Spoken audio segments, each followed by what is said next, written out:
ఇలా వచ్చే ఉపాయం ఏంటి అనే దానిపై ఇప్పుడు పెద్ద ఎత్తున చర్చ జరుగుతోంది. అసెంబ్లీలో మాట్లాడేప్పుడే 5 రోజులు అయిపోతుంది. ఇప్పటి వరకు ఆ ఉపాయం ఏంటో రఘురామకృష్ణరాజు చెప్పలేదు. రఘురామకృష్ణరాజు ఎందుకు ఆ ఉపాయాన్ని రహస్యంగా ఉంచుతున్నారు అనే చర్చ కూడా జరుగుతోంది. సీఎం చంద్రబాబుకు అది రహస్యంగానే చెప్పాలి అని రఘురామకృష్ణరాజు అనుకుంటూ ఉన్నారా? బహిరంగంగా చెప్పడానికి రఘురామకృష్ణరాజు భయపడుతున్నారా? అసలే ఆర్థిక ఇబ్బందుల్లో ఉన్న ఆంధ్రప్రదేశ్కు 15,000 కోట్ల రూపాయల ఆదాయం నిజంగానే చాలా పెద్ద ఊరట కలిగిస్తుంది. మరి ఇంతకీ రఘురామకృష్ణరాజు దగ్గర ఉన్న ఆ ఉపాయం ఏంటి అనే దానిపై చర్చ జరుగుతోంది. చంద్రబాబు సమయం ఇస్తే, ముఖ్యమంత్రి సమయం ఇస్తే ఆ ఉపాయం ఏంటో చెబుతాను అని రఘురామకృష్ణరాజు అన్నారు. కానీ 5 రోజులైనప్పటికీ ఇంతవరకు దానిపై ఎటువంటి చర్చ జరగలేదు, ఎటువంటి మాట లేదు. దీనిపై రఘురామకృష్ణరాజు దగ్గర ఉన్న ఉపాయం ఏంటి, రఘురామకృష్ణరాజు దగ్గర ఉన్న ఆ 15,000 కోట్ల రూపాయల ఉపాయం ఏంటి అనే దానిపైనే పెద్ద ఎత్తున చర్చ జరుగుతోంది. ఒక్కసారి అసెంబ్లీలో రఘురామకృష్ణరాజు ఏం మాట్లాడారో చూద్దాం. అప్పులు ఏదైతే చూపెట్టారో 9,73,000 వరకు, 73,000 కోట్ల వరకు. నేను గతంలో ఈ అప్పుల మీద సిఏజీ ముర్ము గారిని, గిరీష్ ముర్ము గారిని కూడా 2 సార్లు కలిశాను.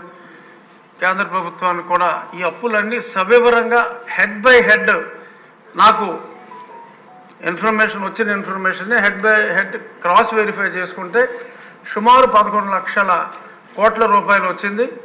మరి ఇప్పుడు అది 9,73,000 అంటే డెఫినెట్గా గవర్నమెంట్ ముఖ్యమంత్రి గారు చెప్పినట్టు తవ్వి కొద్దీ ఇంకా వస్తున్నాయన్నారు. ఇంకా కనీసం 1,25,000 కోట్ల వరకు మీరు తప్పకుండా తవ్వవలసిన అవసరం ఉందని నేను పెద్దలకు తెలియజేస్తున్నా. ఎటువంటి అనుమానం లేదు. కాంట్రాక్టర్ల బాకీలు ఇవన్నీ 1,25,000 వరకు చూపెట్టారు. 1,13,000 కోట్లు, సుమారు 1,75,000 కోట్ల వరకు ఖచ్చితంగా ఉంది. ఈ రాకపోవడానికి కారణం ఏంటంటే గత ప్రభుత్వంలో ఏ అధికారులు అయితే ఉన్నారో ఆ అధికారులను ఇంకా కంటిన్యూ చేసి వాళ్ళనే ఇన్ఫర్మేషన్ ఇవ్వమంటే వాళ్ళు మొహమాటంగా కొంచెం ఇంకొంచెం ఉండడం చూడంటే ఇంకొంచెం అలా ఇవ్వడం జరుగుతుంది. ఎంతోమంది ఫైనాన్స్లో ఉన్న అధికారులు ఉన్నారు, అదే డిపార్ట్మెంట్లో ఉంటారు, వాళ్ళని పక్కకు పంపించేశారు. వాళ్ళని పిలిపించే ఇన్ఫర్మేషన్ తెచ్చుకుంటే ముఖ్యమంత్రి గారికి 3-4 రోజుల్లో అంత ఇన్ఫర్మేషన్ వస్తుంది. అలాగే ఇన్నోవేటివ్ సజెషన్స్ ఏమన్నా ఉంటే ఈ రోడ్ల గురించి చూచాయిగా చెప్పారు. ఇంకా కొన్ని సలహాలు మరి నాకు కూడా ముఖ్యమంత్రి గారు సమయం ఇస్తే 15,000 కోట్ల ఆదాయం మన రాష్ట్రానికి వచ్చే ఉపాయం ఉంది. ఆయన సమయం ఇస్తే ఆయనకు అది కూడా చెప్తాను అధ్యక్ష. రఘురామకృష్ణరాజు మాట్లాడిన మాటల్ని విన్నారుగా. అసెంబ్లీలో ఉండి ఎమ్మెల్యే రఘురామకృష్ణరాజు ముఖ్యమంత్రి గారు సమయం ఇస్తే 15,000 కోట్ల రూపాయలు వచ్చే ఆదాయం వచ్చే ఉపాయం ఒకటి ఉంది అని అన్నారు. ఇంతవరకు 5 రోజులైంది ఆ మాటలు మాట్లాడి, కానీ ఇంతవరకు దానిపైన మళ్ళీ ఎటువంటి వ్యాఖ్యలు చేయలేదు రఘురామకృష్ణరాజు. మరి రఘురామకృష్ణరాజు దగ్గర ఉన్న ఉపాయం ఏంటి? రఘురామకృష్ణరాజు ఈ విషయాన్ని ముఖ్యమంత్రికే సీక్రెట్గా చెప్పాలని అనుకుంటూ ఉన్నారా? ఇదే విషయంపై పెద్ద ఎత్తున చర్చ జరుగుతుంది. మా ప్రతినిధి కృష్ణమోహన్ మనకు అందుబాటులో ఉన్నారు పూర్తి సమాచారం అందించడానికి. కృష్ణమోహన్, ఏంటి రఘురామకృష్ణరాజు దగ్గర ఉన్న ఉపాయం ఏంటి? ఇంతవరకు ఆయన ఎందుకు చెప్పలేదు? సీక్రెట్గానే చెప్పాలనుకుంటున్నారా? ఎప్పుడు చెప్పబోతున్నారు? దీని గురించి ఏమైనా క్లారిటీ వస్తుందా? ఎస్ రోహిత్, మొత్తం మీద అసెంబ్లీ సమయంలో ఉండి ఎమ్మెల్యే రఘురామరాజు మాట్లాడిన మాటలు ఈరోజు ఇంతవరకు కూడా చాలా సీరియస్గా చర్చ జరుగుతుంది. ఎందుకంటే ఆయనకు 1 వారం రోజుల ముందు అసెంబ్లీ జరిగే సమయంలో ముఖ్యమంత్రి గారు నాకు కానీ సమయం ఇస్తే నా దగ్గర 15,000 కోట్ల రూపాయలు ఏపీకి ఆదాయం వచ్చే ఒక ఉపాయం ఉంది, అది నేను స్వయంగా ముఖ్యమంత్రి గారితోనే చెప్తాను అని చెప్పిన మాటలు. అయితే ఇది కేవలం అసెంబ్లీ సాక్షిగా రఘురామరాజు ఈ వ్యవహారాన్ని అందరి ముందు ప్రకటించారు. అయితే ఈ వ్యవహారం మీద ఆయన ఇప్పటి వరకు కూడా ఎక్కడ బయట మాట్లాడిన పరిస్థితి లేదు. ఎందుకంటే ఆయన రహస్యంగా ఉంచాలనుకుంటున్నారా, లేదు ఇది కేవలం ముఖ్యమంత్రి గారి చెవిలోనే చెప్పాలనుకుంటున్నారా, లేదు ఆయన బయట ఎందుకు చెప్పడానికి ఏదైనా భయపడుతున్నారా? అంటే ఈ 15,000 కోట్ల రూపాయలకు సంబంధించిన వ్యవహారం మాత్రం వెనకాల ఏం నడుస్తుంది అంటే ఇది బయటికి చెప్పలేని పరిస్థితుల్లో రఘురామరాజు ఉన్నారా, లేదు ఇది అత్యంత కీలకమైన విషయం కాబట్టి ఆ విషయాన్ని కేవలం ముఖ్యమంత్రి నోటీసులోనే పెట్టాలనుకుంటున్నారా అనే చర్చ జరుగుతుంది. ఎందుకంటే ఇప్పటికే ఆంధ్రప్రదేశ్ ఆర్థిక పరిస్థితి అందరికీ తెలిసిన విషయమే, ఎంత ఘోరంగా ఉంది. ప్రతిరోజు కూడా అప్పులు తెచ్చుకోవాల్సిన పరిస్థితుల్లో ప్రస్తుత ప్రభుత్వం కూడా ఏర్పడింది. రాబోయే రోజుల్లో చాలా ఆశలు ఈ ప్రభుత్వం మీద పెట్టుకొని పబ్లిక్ ఉన్నారు.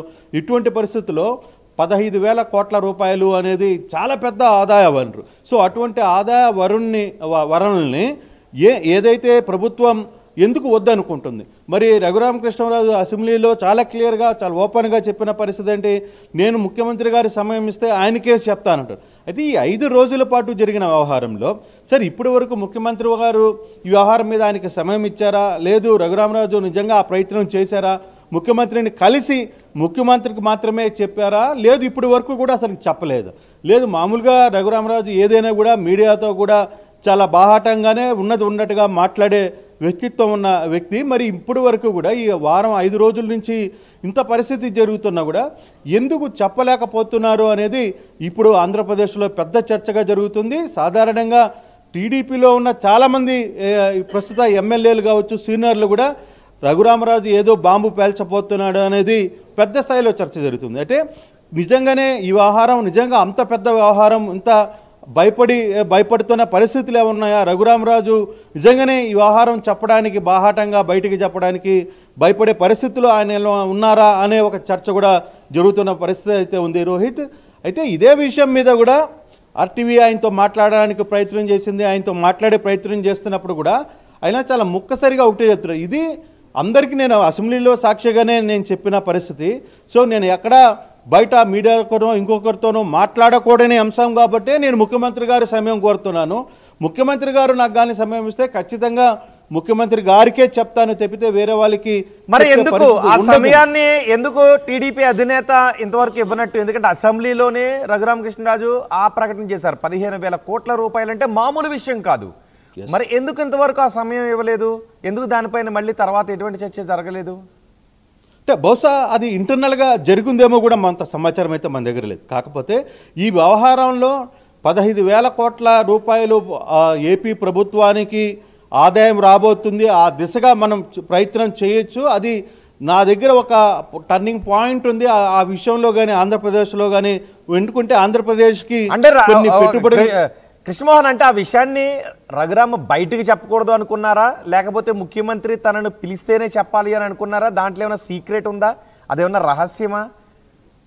అదే ఇప్పుడు ప్రశ్న. ఇప్పుడు అది నిజంగానే రఘురామరాజు దగ్గరే వ్యవహారం చేతిలో ఉంటే, ఆయన దగ్గర ఒక్కరే ఉంటే ముఖ్యమంత్రి గారి పిలుపు కోసం రఘురామరాజు ఇంకా వెయిట్ చేస్తున్నారా?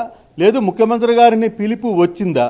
రఘురామరాజుతో మాట్లాడుతున్నప్పుడు మాత్రం ఇది బయట అందరితో మాట్లాడే వ్యవహారం అయితే కాదు. కొన్ని ప్రభుత్వానికి సంబంధించిన అంశాలు చాలా సీక్రెట్గా ఉంటాయి. కొన్ని జాగ్రత్తగా వ్యవహరించాల్సిన బాధ్యత కూడా మా మీద ఉంది. అందుకు మేము ముఖ్యమంత్రితో గారితో మాత్రమే మాట్లాడే ప్రయత్నం చేస్తాను. నేను ఖచ్చితంగా ముఖ్యమంత్రికి మాత్రం ఈ వ్యవహారం అయితే చెప్పి తీరుతాను. తర్వాత డెసిషన్ వాళ్ళది. ఆయన ఏం డెసిషన్ తీసుకుంటారు? లేదు నేను చెప్పిన సలహా నిజమా, లేదు దాని వెనకాల ఏమైనా కుట్రలు ఉన్నాయా, లేకపోతే ఏమన్నా జరిగాయా అనే అంశాన్ని అన్నీ కూడా వాళ్ళు తెలుసుకుంటారు తప్పితే నా దగ్గర ఉన్న సమాచారాన్ని మాత్రం నేను డెఫినెట్గా ముఖ్యమంత్రి గారికి చెప్పే ప్రయత్నం అయితే చేస్తాను. డెఫినెట్గా ప్రయత్నం అయితే జరుగుతుంది. అయితే ఇదే ప్రశ్నని మీరు ఏమైనా భయపడుతున్నారన్న అంశం కూడా అనేది రఘురామరాజు అనే వ్యక్తి ఎవరికి భయపడే పరిస్థితి ఉండదు.